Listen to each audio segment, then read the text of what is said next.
The Kick-Off Breakfast Show. Welcome back to the Kick-Off Sports Breakfast Show on Beach FM 106.3. Let's welcome in from the Ratbags Racing Show, still by himself, but hopefully for not too much longer, it is Chris Craddock. G'day, Chris. Yeah, hi, Damian. How are you? Yeah, all's going well here. Yep, good in Levin and good on the Kapiti Coast. And they tell me we're down to only one active COVID case for the entire country. So let's hope we have a lot more restrictions removed from us in the near future. And level one's looking very positive, and hopefully owners and trainers and all of the racing public can get back on course for racing here in New Zealand. So that's all looking superbly well, and it's a long weekend, Queen's birthday weekend, but of course I'm working the entire weekend as an essential worker, so I can't get out there and support the tourism industry and the local economy. But things are looking very positive for us as a country. I guess the main focus in the last week has been the Central District's proposal. That's the harness proposal to Harness Racing New Zealand and RITA. That's the transition board, which was the racing board, which is basically the TAB, and we have to have that up and running by that submission in by the 15th of June.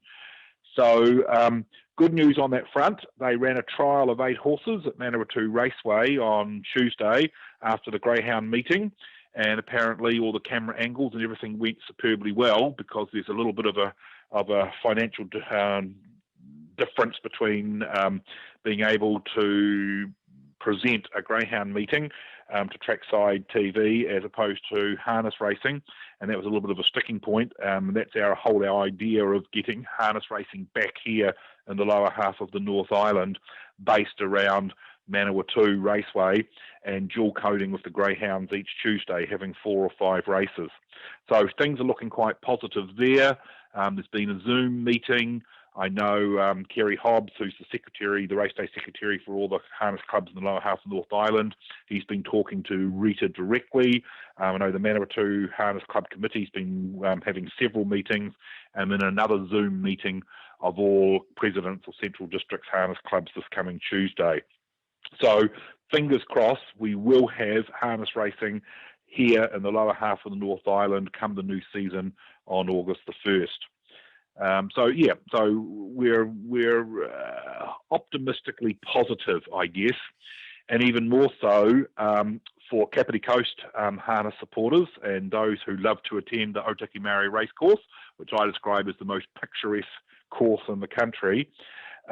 We're still pushing ahead with our idea that Te Hiranikau, that traditional destination date of the 2nd of January, and I'm told by their president, Ray Southey, just in this last week in a discussion, that they had 12,000 people turn up this year on the 2nd of January. They were able to see 4 harness races, followed by several thoroughbred galloping races, and it just seems a no-brainer to us here on the Kapiti Coast that in 2021 that those harness races should continue at Te Hiranikau for the Wairarapa Harness Club, and then 2 days later, on the 4th of January, there is already a festival destination, summer festival destination for the Otaki Maori Racing Club on the 4th of January, so that same pool of horses can come and race here as harness horses as part of that galloping meeting here on the 4th of January. So we really hope Harness Racing New Zealand and RITA will take that up.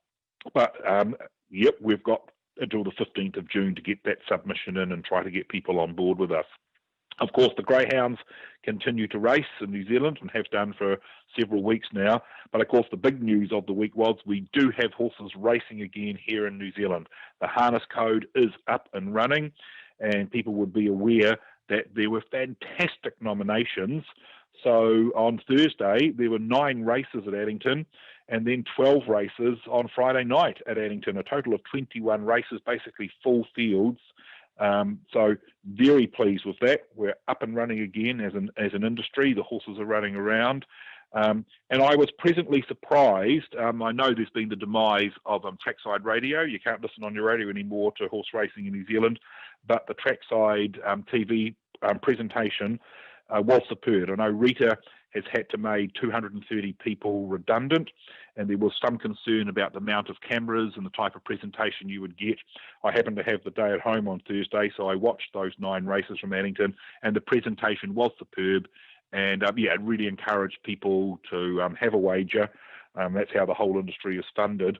There was a mixture of favourites and outsiders, but you would expect that after the horses hadn't raced for nearly 10 weeks in that time. So, so it was fantastic to have those 9 races at Addington and the 12 races on Friday night at Addington. And Rita gave a really good coverage. Invercargill races on Saturday today. They kick off at noon, and again they have 11 races there, and then Cambridge on Sunday tomorrow have 9 races there, and the pleasant surprise is there are 17 horses trained here in Central Districts which are travelling up there to race for the first North Island meeting. So Scott Dixon is taking a team up. His father is actually Rodney Dixon, who's based in Westport, so a little bit of a family connection there, and a couple of his horses are with Scott at the moment, and they're travelling up. And Stephen Doody has several horses that he's taking, as well as a Murray Gibbs horse. I know it's in Murray's name. He's based here in Levin, just down at Ohow, but I think Stephen's been looking after the horse, so that's great. 17 horses from the Central Districts from our own area will be racing this Sunday. Now, again, I think people are saying, give us a tip. What should we take? I'm just a little bit cautious this first opening weekend. So I'm loath to tip out a winner for you at Invercargill today, Saturday, and then tomorrow at Cambridge on Sunday. It's a little bit of a watch, and that was what I definitely got from watching those Addington races on Thursday. It just looked like that some of the horses maybe just needed a run to bring them up to date. And as I said, there was a mixture of favourites and outsiders. But if you want to have a go, have a punt on Invercargill this afternoon or Cambridge Harness tomorrow. So the Thoroughbred Galloping Code, I'm bringing you up to date on that. There's been no more workout trials here in Levin, but they're still looking at that July 3rd date kicking off so we can have thoroughbred racing again here. And particularly in the Central Districts, the dates for July are alternating between Awapuni and Wanganui. So nothing's changed since we spoke a week ago. I can report that on the local front, of course, I'm still feeding daily. Noel is his name, and that's Raging Whitebait. He's doing well in the paddock here in Levin. And I just heard from Doug Gale, our trainer, he's based there out from Bulls, and tells me that the Kapiti Express and Buller Whitebait, that's the trotter, both been back in work a whole 4 weeks now. And they're doing superbly well. They'll be in the cart this coming week, and then they'll be tramping off to Cambridge certainly by about the middle of July. So, lots happening. Again, I guess over this 3-week period, I'm getting more and more positive that things are looking good. It's looking positive for the country. It's looking positive for the racing industry. Though we do have this hard battle over the next 3 weeks to try and get harness racing established back here in the Central Districts. And again, on the 4th of January 2021, we would love to be there at the Otaki Maori Racecourse and having 4 harness races along with the Thoroughbred Code. We need to go into negotiations with the Otaki Maori Racing Club, and that'll be happening sometime soon, we hope. So, fingers crossed, everything continues to progress well. So that's our report for the week, Damian. Outstanding stuff, Chris. I always appreciate your time, mate. Go well over the next week. Don't work too hard over this long weekend, but we'll catch up next week as we do. Look forward. I'm working the entire weekend, so cast a little eye from time to time on what's happening with those harness races. But people, I would encourage people that how racing in New Zealand is funded is purely from wagering. So if people don't bet, have a bet on a horse that they like, try and pick up a winner, then stakes can't get paid out, and we cannot have racing in New Zealand. So it's very important to support the industry and have some fun.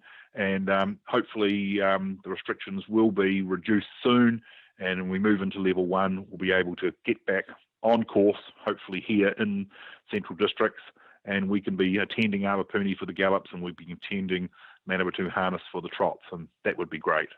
Outstanding, Chris. Always appreciate your time, mate. Go well. All right, look forward to talking to you in another week's time.